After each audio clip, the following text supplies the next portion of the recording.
Bismillahirrahmanirrahim. Assalamualaikum warahmatullahi wabarakatuh. Alhamdulillahirrahmanirrahim. Wabihi nasta'in wa ala umuri dini wadin. Assalatu wassalamu ala asrofil anbiya'i wal mursalin wa ala alihi washabihi ajma'in amma ba'du. Teman-teman yang saya hormati, Bapak Rizal Pahlavi, LC MSI, selaku dosen pengampu mata kuliah Fikih Muamalah. Perkenalkan, nama saya Syifa Fauzia dari program studi Perbankan Syariah semester 2 dengan nomor MPM 4118-933240005. Pada kesempatan kali ini, saya akan memaparkan tugas ujian tengah semester Fikih Muamalah Kontemporer yang berjudul Analisa Produk di Perbankan Syariah. Produk jasa di Perbankan Syariah itu ada 5. Yang pertama wakalah, yang kedua kafalah, yang ketiga hawalah, yang keempat rahan, dan yang kelima ada qard. Yang pertama kita akan membahas mengenai tentang wakalah. Yang pertama ada wakalah. Wakalah atau wikalah yang berarti penyerahan, pendelegasian atau penerimaan mandat. Jadi yang dimaksud al-wakalah dalam pembahasan ini adalah pelimpahan kekuasaan seseorang kepada orang lain atas urusan yang boleh ia lakukan sendiri dan boleh diambil alih oleh orang lain agar dilakukan ketika ia masih hidup atau hal yang dapat diwakilkan. Orang yang dipilih untuk melaksanakan akad wakalah atau al-wakil haruslah mampu untuk menggantikan yang memberikan mandat seperti muwakil. Oleh karena itu, apabila seorang wakil itu merupakan orang gila, anak kecil, atau orang yang tidak ahli dalam mengerjakan urusannya, maka tidak sah bagi seseorang untuk mewakilkan urusannya kepada orang lain.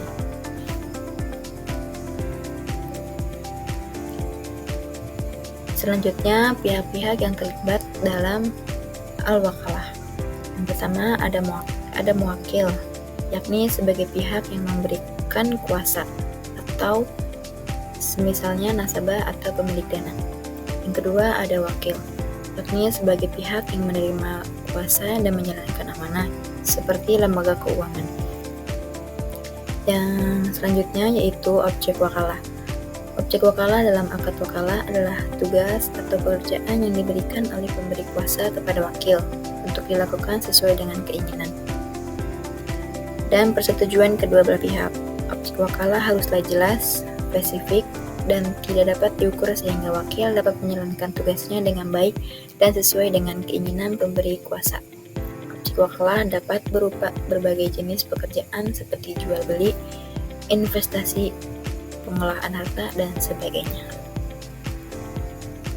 Selanjutnya ada jenis-jenis wakalah. Yang pertama adalah wakalah mutlaqah, yaitu jenis wakalah yang memberikan wewenang penuh kepada penerima kuasa untuk bertindak dalam berbagai hal tanpa batasan tertentu. Misalnya, seorang pembisnis memberikan wewenang penuh kepada seorang agen untuk mengelola seluruh aspek bisnisnya. Contoh sederhananya, bank memberikan kuasa kepada nasabah untuk menjual mobil tanpa aturan khusus. Jadi nasabah boleh menjual kapan saja mobilnya dengan harga berapapun. Jadi wakalah mutlaqah itu wakalah yang kuasanya itu bebas. Yang kedua ada wakalah muqayyad.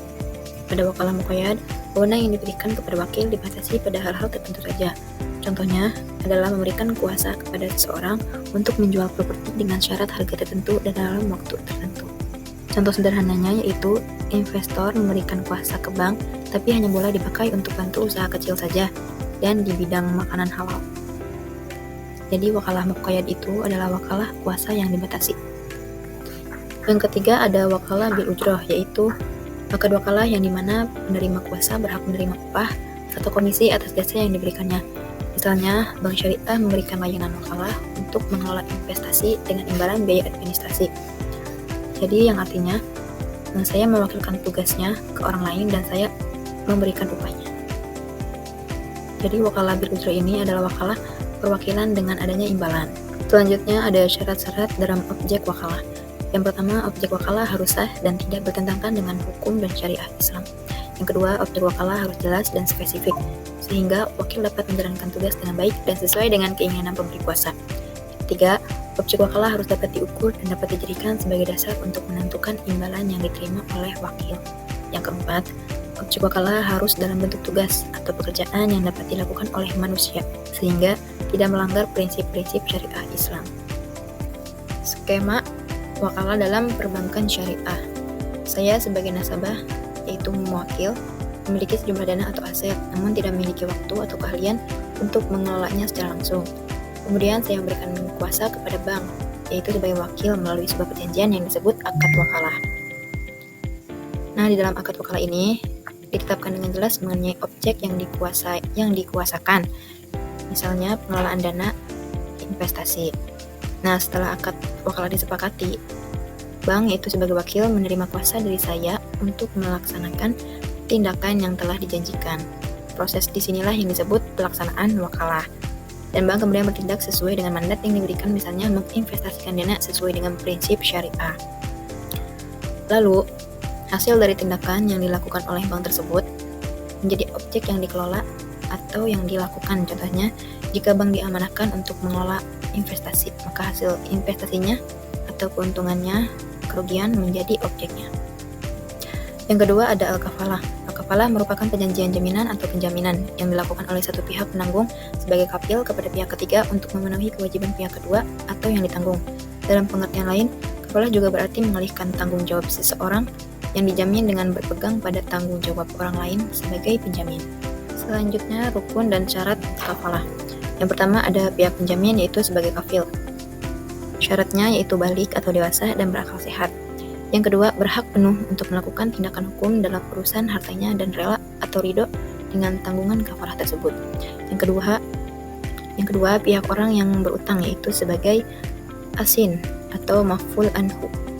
Syaratnya yaitu sanggup menyerahkan tanggung jawabnya atau piutang kepada penjamin. Yang kedua, dikenal oleh penjamin. Rukun yang ketiga, pihak orang yang berpiutang, yaitu sebagai maf'ul lahu. Syaratnya diketahui identitasnya, dapat hadir pada waktu akad atau memberikan kuasa. Yang terakhir, berakal sehat. Rukun yang keempat yaitu objek penjamin sebagai maf'ul bihi. Syaratnya yaitu merupakan tanggungan pihak atau orang yang berutang, baik berupa uang, benda, maupun pekerjaan. Yang kedua, bisa dilaksanakan oleh penjamin. Yang ketiga, harus merupakan piutang mengikat, yaitu lazim, yang tidak mungkin hapus kecuali setelah dibayar atau dibebaskan. Yang keempat, harus jelas nilainya, jumlah dan signifikasinya. Yang kelima, tidak bertentangan dengan syariat Islam atau diharamkan. Jenis-jenis kafalah. Yang pertama, kafalah binafs. Kafalah binafs merupakan akad memberikan jaminan atas diri. Contoh kafalah binafs adalah seorang nasabah yang mendapatkan pembiayaan dengan jaminan nama baik atau ketokohan seseorang atau bukan masyarakat, walaupun bank secara fisik tidak memegang barang apapun, tetapi bank berharap tokoh tersebut dapat mengusahakan pembayaran ketika nasabah yang dibiayai mengalami kesulitan. Yang kedua, kafalah bil mal. Kafalah bil mal merupakan jaminan pembayaran barang atau pelunasan utang. Bentuk kafalah ini merupakan medan yang paling luas bagi bank untuk memberikan jaminan kepada para nasabahnya dengan imbalan fee tertentu. Yang ketiga adalah kafalah bit taslim. Jenis kafalah ini biasanya dilakukan untuk menjamin pengembalian atas barang yang disewa pada waktu masa terakhir, dan jenis jaminan ini dapat dilaksanakan oleh bank untuk kepentingan nasabahnya dalam bentuk kerjasama dengan pengusaha penyewaan atau leasing company. Jadi jaminan pembayaran bagi bank dapat berupa deposit, tabungan, dan bank dapat dibebankan uang jasa atau fee kepada nasabah itu. Yang keempat adalah kafalah al-munajazah, yaitu merupakan jaminan mutlak yang tidak dapat dibatasi oleh jangka waktu dan untuk kepentingan atau tujuan tertentu. Salah satu bentuk kafalah al-munajazah adalah pemberian jaminan dalam bentuk performance bonds atau jaminan prestasi, suatu hal yang lazim di kalangan perbankan dan hal sesuai dengan bentuk akad kafalah ini. Terakhir, yakni kafalah al-mu'allaqah, yaitu bentuk jaminan ini merupakan penyederhanaan dari kafalah al-munajazah, baik oleh industri perbankan maupun asuransi, di mana jaminan dibatasi oleh kurun waktu dan tujuan-tujuan tertentu. Skema kafalah dalam produk syariah. Di sini penanggung yakni sebagai kafil, yaitu sebagai pemberi jaminan, orang yang mau bantu memastikan utangnya terbayar. Lalu terjadilah akad kafalah, yaitu perjanjian jaminan, yakni kesepakatan bahwa si penanggung itu bersedia bertanggung jawab. Lalu si pihak ketiga yang sebagai maf'ul alaih, yang berutang, orang yang punya utang atau kewajiban. Lalu pihak yang ditanggung sebagai maf'ul alaih sama dengan yang berutang, ini hanya menegaskan siapa yang utangnya dijamin. Yang ketiga, al-hawalah. Al-hawalah adalah pengalihan utang dari orang yang berutang kepada orang lain yang wajib menanggungnya. Dalam istilah para ulama, hal ini merupakan pemindahan beban utang dari muhal, yaitu sebagai orang yang berutang, menjadi tanggungan muhal alaih yaitu sebagai orang yang berkewajiban membayar utang. Contohnya secara sederhana dapat dijelaskan bahwa si A sebagai muhal memberikan pinjaman kepada si B, yaitu muhil, sedangkan si B masih mempunyai utang pada si C, yaitu sebagai muhal alaih. Begitu si B tidak mampu membayar utangnya pada si A, ia lalu mengalihkan beban utangnya kepada si C. Dengan demikian, C yang harus membayar utang si B kepada si A, sedangkan utang si C sebelumnya pada B dianggap selesai. Selanjutnya ada rukun-rukun hawalah. Yang pertama, muhil. Muhil adalah orang yang mempunyai utang. Seorang muhil harus berakal sehat, balik, dan mempunyai kemampuan melaksanakan akad hawalah.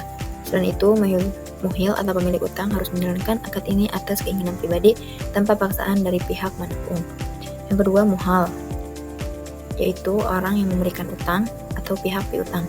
Pihak muhal harus mencapai usia balik, berakal sehat, dan melaksanakan akad secara sukarela tanpa paksaan. Wajib kabul hawalah oleh muhal harus berada dalam majelis akad dan pihak terkait turut serta menyaksikannya. Yang ketiga ada muhal alaih, yaitu sebagai pihak yang diberi tanggung jawab untuk melunasi utang pada pihak muhil. Jadi pihak ini harus berakal sehat, berusia balik, dan mampu secara finansial dan memahami pelaksanaan akad. Pihak muhal alaih juga mengucapkan ijab kabul dalam majelis akad yang akad dengan kehadiran pihak terkait. Yang terakhir yakni utang yang diakadkan. Dalam konsep hawalah, utang merupakan bentuk pinjaman antara muhil dan muhal dan akan dilunasi oleh pihak muhal alaih. Jadi utang tersebut dapat berupa uang, aset, atau barang berharga lainnya. Meski begitu, uang tersebut tidak boleh berbentuk barang setengah jadi dan belum ada nilainya, seperti bibit tanaman yang belum berbuah, janji bantuan hibah yang belum diterima, dan sebagainya. Selanjutnya ada jenis-jenis hawalah. Berdasarkan rukunnya, jenis hawalah dapat dibagi menjadi dua. Yang pertama, yaitu hawalah muqayyad dan hawalah mutlaqah. Yang pertama ada hawalah muqayyad. Hawalah muqayyad atau pemindahan bersyarat merupakan pengalihan sebagai ganti pembayaran utang muhil sebagai pihak pertama kepada muhal pihak kedua. Contohnya ketika si A berpiutang kepada B sebesar 5 juta, sedangkan B berpiutang kepada C sebesar 5 juta, maka si B dapat mengalihkan haknya untuk menuntut piutangnya yang ada pada si C kepada A sebagai ganti pembayaran utang B kepada A. Yang kedua, hawalah mutlaqah. Hawalah mutlaqah atau pemindahan mutlak yaitu pengalihan utang yang tidak ditegaskan sebagai ganti rugi terhadap pembayaran utang muhil sebagai pihak pertama kepada muhal pihak kedua. Contohnya, A berhutang kepada B sebesar 5 juta. Kemudian A mengalihkan utangnya kepada C sebagai muhal alaih, sehingga si C mempunyai kewajiban membayar utang kepada si A dan B tanpa A menegaskan bahwa pengalihan utangnya. Pihak C di sini haruslah pihak yang mampu secara finansial untuk membayarkan utang tanpa ada paksaan dari pihak manapun. Manfaat hawalah. Yang pertama, kemungkinan menyelesaikan utang dan piutang dengan cepat dan simultan. Yang kedua, tersedianya talangan dana untuk hibah bagi yang membutuhkan. Yang ketiga, dapat menjadi salah satu fee based income atau sumber pendapatan dan pembiayaan bagi bank syariah. Adapun resikonya yang harus diwaspadai dari kontrak hawalah adalah adanya kecurangan nasabah dengan membeli invoice palsu atau wan prestasi, yaitu ingkar janji untuk memenuhi kewajiban hawalah ke bank. Skema hawalah dalam produk syariah. Yang pertama, suplai barang. Penyedia atau penyuplai mengirimkan atau menyediakan barang kepada pembeli, yakni muhal. Dengan adanya suplai barang ini timbul utang pembeli kepada si penyuplai. Yang kedua, invoice atau tagihan. Penyuplai mengirim invoice atau tagihan kepada pembeli atas barang yang telah disuplai. Invoice ini menunjukkan besaran utang pembeli kepada penyuplai. Lalu yang ketiga, membayarnya atau bayar. Pembeli melakukan pembayaran atas barang yang telah diterima kepada bank, yakni muhal alaih. Di sini terjadi pengalihan pembayaran utang pembeli yang seharusnya ke penyuplai menjadi ke bank. Ini adalah inti dari akad hawalah bit taslim. Yang keempat, tagih. Bank atau muhal alaih kemudian menagih atau meminta pembayaran kepada penyuplai. Hal ini terjadi karena sebelumnya penyuplai kemungkinan memiliki utang atau kewajiban lain kepada bank, atau ada kesepakatan lain yang mendasari pengalihan pembayaran ini. Yang kelima, bayar. Penyuplai melakukan bayar kepada bank atau muhal alaih sesuai dengan tagihan dari bank. Dengan pembayaran ini, kewajiban penyuplai kepada bank selesai. Jadi, kesimpulan dari alur hawalah ini, utang pembeli kepada penyuplai dialihkan pembayarannya melalui bank. Pembeli membayar utangnya ke bank dan kemudian bank menagih penyuplai, dan kemungkinan atas utang penyuplai kepada bank atau kesepakatan lain. Jadi penyuplai atau muhil, pihak yang awalnya berpiutang kepada pembeli namun kemudian menjadi pihak yang membayar kepada bank. Kemudian muhal, yakni pembeli, pihak yang berutang kepada penyuplai namun kemudian membayar utangnya ke bank. Dan bank sebagai muhal alai adalah pihak yang menerima pembayaran dari pembeli dan kemudian menagihnya kepada si penyuplai. Yang keempat ada arahan. Arahan atau badai memiliki arti tetap, kekal, dan jaminan. Secara istilah, arahan merupakan menahan sejumlah harta benda yang diserahkan sebagai jaminan utang untuk dilunasi dan dapat diambil kembali ketika mampu melunasi utangnya. Apabila orang yang menggadaikan tidak sanggup membayar utangnya setelah jatuh tempo, maka barang tersebut dapat dijual atau dilelang untuk membayar utangnya. Adapun jenis-jenis agunan atau jaminan arahan, yang pertama aset bergerak seperti emas, perhiasan, dan kendaraan. Yang kedua, aset tidak bergerak seperti tanah dan bangunan. Yang ketiga, aset finansial seperti deposito dan surat berharga. Rukun-rukun rahan. Yang pertama ada rahin, yakni sebagai orang yang menggadaikan barang. Yang kedua sebagai murtahin, yakni sebagai orang yang menerima gadai barang. Yang ketiga marhum, yakni sebagai barang yang digadaikan. Yang keempat, yakni sebagai marhum bih, sebagai nilai pinjaman. Yang kelima, sigot, yakni ijab kabul atau pernyataan serah terima akad antara rahin dan murtahin. Syarat-syarat rahan yaitu para pihak atau rahin dan murtahin harus berakal, sudah balik, dan mumayyiz, yaitu mengerti tentang akad yang dilaksanakannya. Yang kedua, barang yang akan digadaikan atau diserahkan harus memenuhi kriteria yang jelas. Yang ketiga, harus atas kesepakatan antara rahin dan murtahin dengan mengutamakan asas tolong-menolong dan tidak memberatkan masing-masing pihak dalam rahan. Aplikasi rahan dalam perbankan syariah. Yang pertama sebagai produk pelengkap, yakni rahan dipakai sebagai produk pelengkap, artinya sebagai akad tambahan atau jaminan terhadap produk lain seperti dalam pembiayaan bai al-murabahah. Bank dapat menahan barang nasabah sebagai konsekuensi akad tersebut. Yang kedua sebagai produk tersendiri. Di beberapa negara Islam, diantaranya Malaysia, akad rahan telah dipakai sebagai alternatif dari penggadaian konvensional. Bedanya dengan penggadaian rahan biasa, dalam rahan, nasabah tidak dikenakan bunga, yang dipungut dari nasabah adalah biaya penitipan, pemeliharaan, penjagaan, serta penaksiran. Perbedaan utama antara biaya rahan dan bunga penggadaian adalah dari sifat bunga yang bisa akumulasi dan berlipat ganda, sedangkan biaya rahan hanya sekali dan ditetapkan di muka. Manfaat rahan yang pertama, menjaga kemungkinan nasabah untuk tidak lalai atau bermain-main dengan fasilitas pembiayaan yang diberikan bank. Yang kedua, memberikan keamanan bagi semua penabung dan pemegang deposito bahwa dananya tidak akan hilang begitu saja jika nasabah peminjam ingkar janji karena ada suatu aset atau barang, yaitu marhum, yang dipegang oleh bank. Yang ketiga, jika rahan diterapkan dalam mekanisme pemberian, sudah barang tertentu akan sangat membantu saudara kita yang kesulitan dana, terutama di daerah-daerah. Risiko rahan yang pertama, risiko tak terbayangkan utang nasabah atau uang prestasi. Yang kedua, risiko penurunan nilai aset yang ditahan atau rusak. Skema arahan dalam produk syariah. Utang, yakni sebagai marhum bih, adalah pokok utang yang menjadi dasar dilakukannya akad rahan. Besarannya, utang ini dijamin oleh barang yang digadaikan. Lalu, penggadaian, yakni sebagai murtahin, ini seharusnya adalah pemegang gadai atau penerima gadai yang merujuk pada pihak yang menerima barang gadai sebagai jaminan, sama saja dengan pemberi hutang. Pihak yang menggadaikan, yakni rahin, adalah pihak yang memiliki utang dan menyerahkan barang berharganya sebagai jaminan. Barang, yakni sebagai marhum, adalah aset yang berharga yang diserahkan oleh rahin kepada murtahin sebagai jaminan utang. Kesimpulan dari alur rahan ini adalah seseorang yang membutuhkan dana atau rahin mengajukan utang kepada pihak lain sebagai murtahin sebagai jamin atas utang tersebut. Rahin menyerahkan barang berharganya, yakni marhum, kepada murtahin berdasarkan akad rahan yang telah disepakati. Lalu murtahin memegang barang jaminan selama masa utang berlangsung. Jika utang dilunasi, maka barang jaminan dikembalikan kepada rahin. Jika utang tidak dilunasi sesuai waktu yang ditentukan, barang jaminan akan dijual atau dilelang sesuai dengan ketentuan akad yang melunasi utangnya. Yang kelima atau yang terakhir adalah al-qard. Al-qard adalah pemberian harta kepada orang lain yang dapat ditagih atau diminta kembali, atau dengan kata lain meminjamkan tanpa mengharapkan imbalan. Qard berlaku tanpa imbalan karena meminjamkan uang dengan imbalan adalah riba.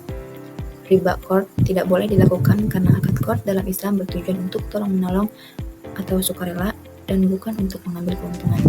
Contoh akad qard dalam kehidupan sehari-hari yaitu ketika seseorang meminjam uang sebesar 10 juta rupiah dan pihak pemberi pinjaman hanya memintanya untuk melunasi jumlah uang yang dipinjamkannya saja selama periode waktu tertentu. Selanjutnya, syarat dan rukun qard. Yang pertama, peminjam sebagai muqtarid, yakni peminjam adalah seorang yang telah balik, berakal sehat dan tidak mahjur berdasarkan syariat, tidak mengatur hartanya sendiri. Yang kedua, barang atau utang sebagai mauqud alaih, barang yang dapat akan salam. Setelahnya, barulah akad qard sah dan barang bisa diutangkan. Ketiga, pemberian pinjaman sebagai muqrid, yakni pemberi pinjaman seseorang yang bisa menggunakan hartanya sesuai dengan syariat Islam. Dalam akad qard, pemberian pinjaman harus meminjamkan dananya sukarela tanpa adanya paksaan. Yang terakhir yakni ijab kabul sebagai sigot. Dalam proses akad qard, ijab kabul harus diucapkan dengan jelas sehingga bisa dipahami si peminjam dan pemberi pinjaman. Hal ini bertujuan untuk meminimalisir kesalahpahaman. Ketentuan dalam akad qard. Yang pertama, al-qard adalah pinjaman yang diberikan kepada nasabah sebagai mutarik yang memadukan. Yang kedua, nasabah al-qard wajib mengembalikan jumlah pokok yang diterima pada waktu yang telah disepakati bersama. Yang ketiga, biaya administrasi dibebankan kepada nasabah. Yang keempat, LKS atau lembaga keuangan syariah dapat meminta jaminan kepada nasabah bila mana di mana perlu. Yang kelima, nasabah al-qard dapat memberikan tambahan atau sumbangan dengan sukarela kepada lembaga keuangan syariah selama tidak diperjanjikan dalam akad. Yang keenam, jika nasabah tidak dapat mengembalikan sebagian atau seluruh kewajibannya pada saat yang telah disepakati dan lembaga keuangan syariah telah memastikan ketidakmampuan, lembaga keuangan syariah dapat memperpanjang jangka waktu pengembalian dan menghapus atau write off sebagai atau seluruh kewajibannya. Yang terakhir, sanksi dalam akad qard. Yang pertama, dalam nasabah, hal ini tidak menunjukkan keinginan pengembalian sebagai atau seluruh kewajibannya dan bukan karena ketidakmampuannya. LKS dapat menjatuhkan sanksi kepada nasabah. Yang kedua, sanksi yang dijatuhkan kepada nasabah sebagaimana dimaksud butir 1 dapat berupa dan tidak terbatas pada penjualan barang jaminan.